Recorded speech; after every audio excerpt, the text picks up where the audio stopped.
5 metres tall.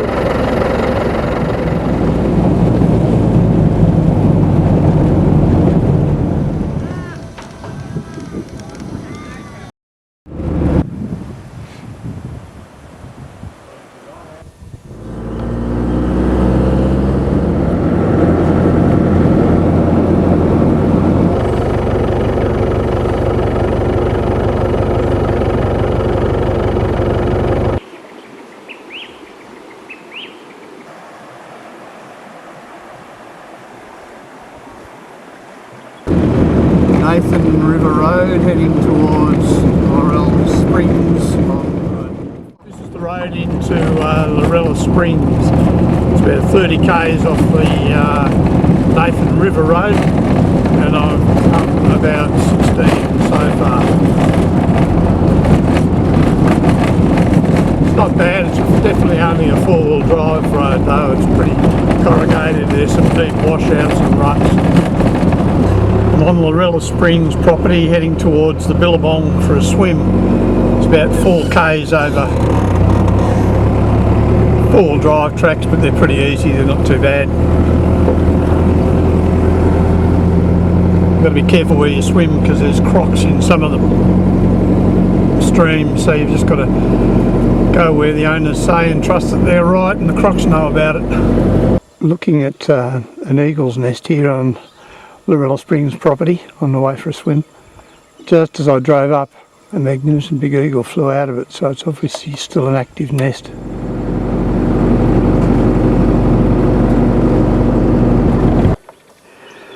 Well, here I am at the Ink Spot swimming hole. Nice clean water, and looks like about 4 feet deep. And no crocs.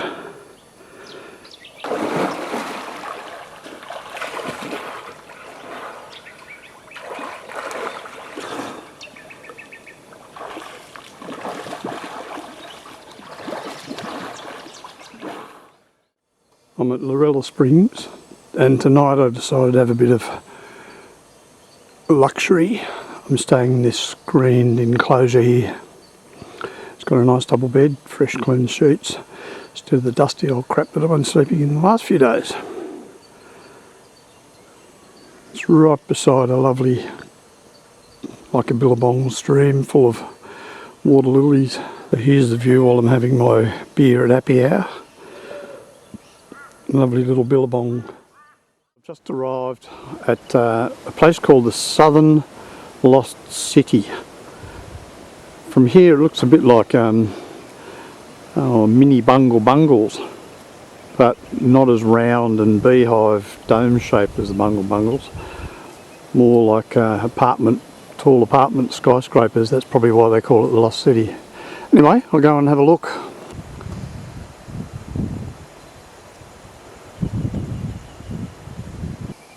Well, I'm in the Lost City now. It's rather amazing. It's very quiet, there's no one else here. I'm not sure how the rocks formed.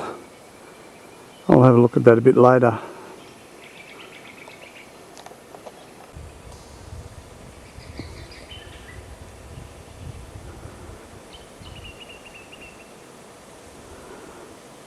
One thing I did notice, the spinifex is very lush in here, so it must have had a lot of rain or must get permanently fed.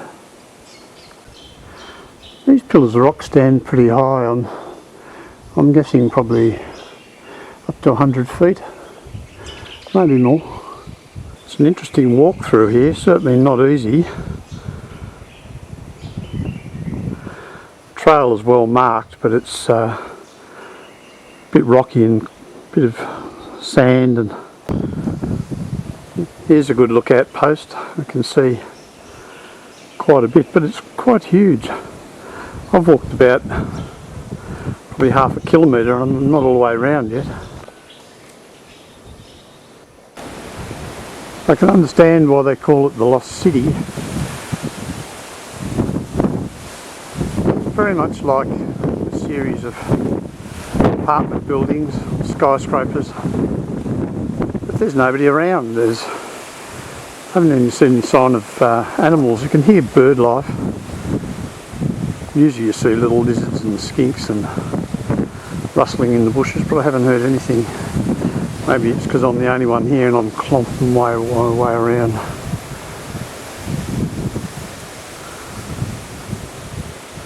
Very interesting place.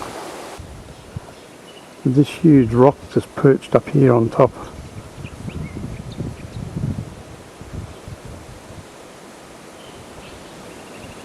It's amazing.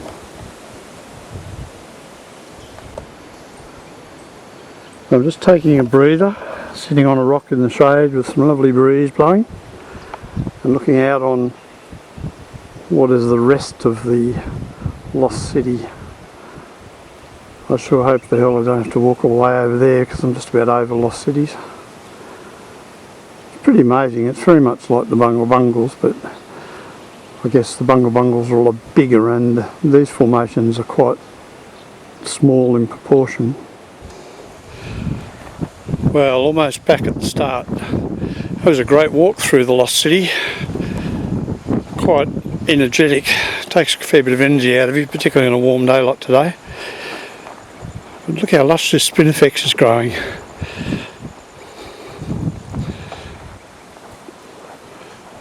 And there's the old girl. Just waiting about time for a cuppa, I reckon. Just on my way up now to the Garrick National Park. Road hasn't been too bad. Just decided to stop for a bit of a break. I come up and there's this lovely water crossing. It's supposed to be full of crocodiles, but the birds don't seem to care. They're having a nice time.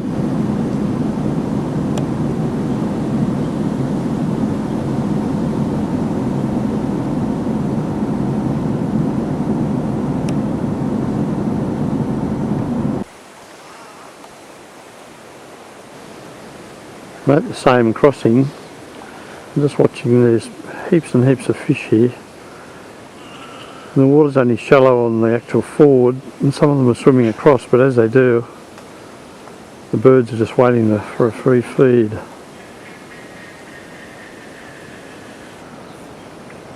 There's lots and lots of fish in here. They're jumping all over the place, and some of them are good size.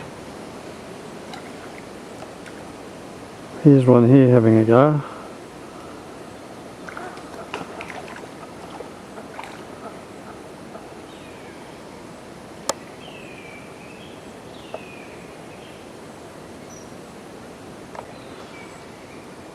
He's nearly across.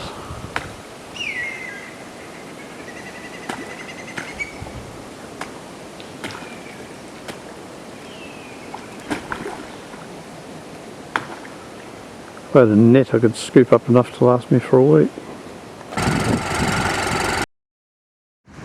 I'm just a short walk from my campsite. Miles and miles of pristine beach here. In both directions, but unfortunately you can't swim. Estuarine crocodiles, sharks, box jellyfish, stingers, you name it, they're all in the water. Very high tides too, comes right up to there, you can see that tide mark. There's a fair drop down to the water now, so probably 4 or 5 metre tide at least here this time of year.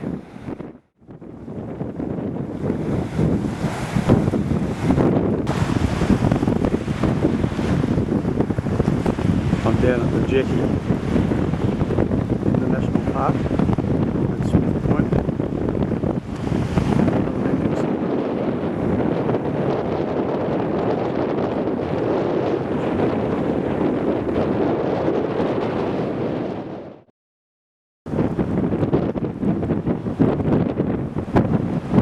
Very windy, so I don't know how the commentary will go. Absolutely magnificent. That murkiness of the sea is because of the tide. The tide is still 5.5 metres this time of the year.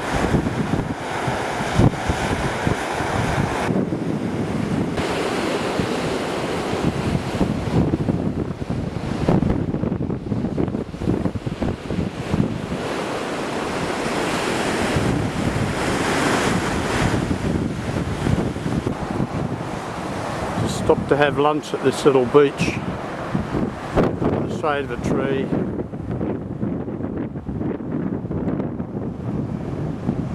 How good's that? Driving along the coastal scenic drive on the Coburg Peninsula. Haven't been along here yet, so I'm just waiting to see what it looks like. Apparently I was talking to the ranger, Peter, and apparently there's some really nice beaches and good sights along here. He said it's worthwhile spending at least a half a day exploring, so that's what I intend to do.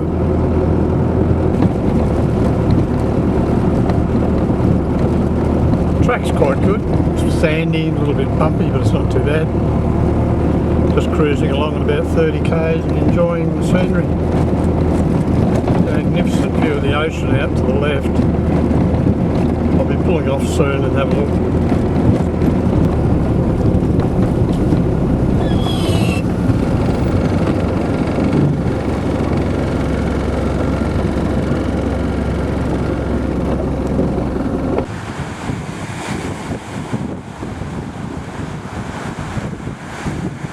Miles and miles of beach everywhere you look. Just sensational.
Apparently there's lots of wild batang, which are an Indonesian cattle.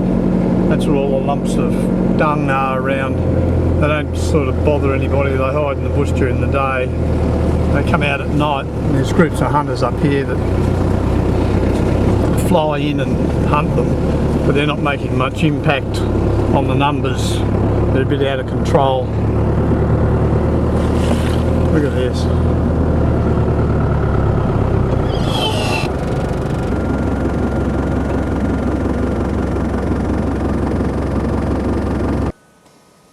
I just stopped and switched the engine off because there's some big birds in this dead tree. I'm not sure what they are. There's a heap of them over here too. They're black with red underneath, yeah, red belly. Maybe they're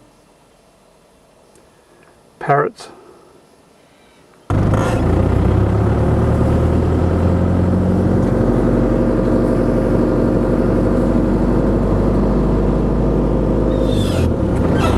Track varies from this sort of jungle type country to open grass plains, and then close to the coast right alongside the beach, the very sandy, rougher tracks, but it's all interesting.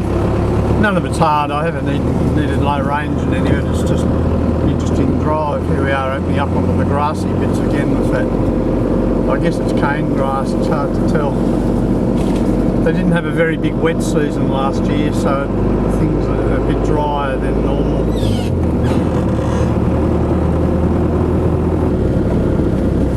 Crossing some sort of a riverbed here, creek bed.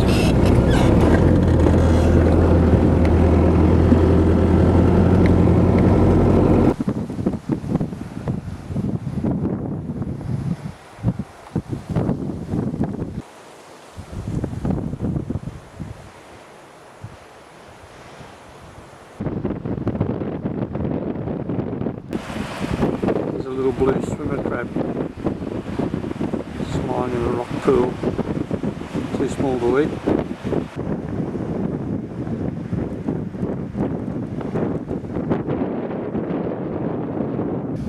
I've just arrived at Cayman Creek, just having a bit of a look. This is the mouth of the creek. It's a lovely time of afternoon. I've had a shower, I'm changed into clean clothes. It's very quiet except for the birds. Tonight I thought I'd sleep on the roof, so I've put my little meshed enclosure and mattress up on the roof. Gets a lovely breeze, stays away from dingoes or cattle or anything else that wanders in. You can see how secluded the campsite is, it's lovely. They're provided with a fireplace. I've got my own shower tent there. There's a nice big shade cloth. And this one's got a couple of tables. Luckily there's no one in the one across from me, but there's usually only two. Some of the bigger areas have four. But it's well protected from the